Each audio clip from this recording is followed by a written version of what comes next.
Hi friends, இன்னைக்கு வெள்ளிக்கிழமை மதியானம். வெள்ளிக்கிழமை அதுவுமா மங்களகரமாக இருக்கட்டுமேன்னு சொல்லிட்டு கோயிலுக்கு போனால் எனக்கு மங்களம் பாடிட்டாங்க. அது என்னங்கிறத இந்த வீடியோட கடைசியில் சொல்கிறேன், ஸ்கிப் பண்ணாமல் பாருங்கள்.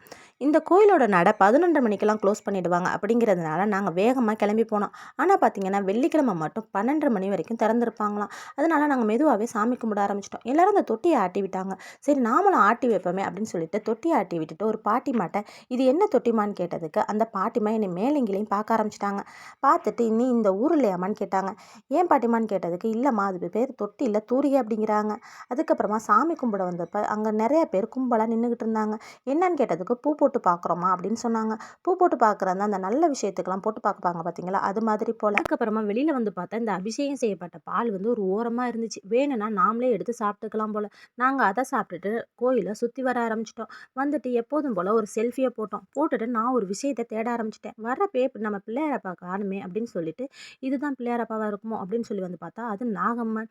அவங்களையும் கும்பிட்டுட்டு நாங்கள் வந்து ஒரு ஓரமாக உட்காந்தோம். அதுக்கப்புறம் பார்த்தீங்கன்னா பாப்பா அங்கப்பிரசன்லாம் பண்ண ஆரம்பிச்சிட்டாங்க.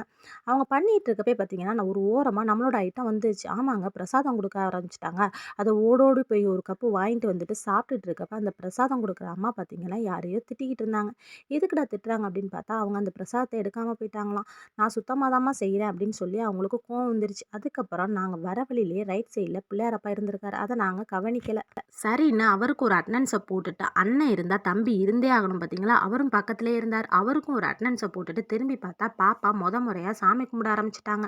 அதையும் ஒரு கிளிக் எடுத்துட்டு நான் வாங்கின மங்களத்தை உங்கள்கிட்ட ஷேர் பண்ணுறேன். கோவிலுக்கு தேவையான பூஜை ஜாமான்லாம் வாங்கிட்டு பே பண்ணேன் ஃப்ரெண்ட்ஸ். 200 கொடுத்தப்ப பாட்டிமா சொன்னாங்க திரும்பி வரப்ப வாங்கிக்கங்கம்மா கண்ணு அப்படின்னு.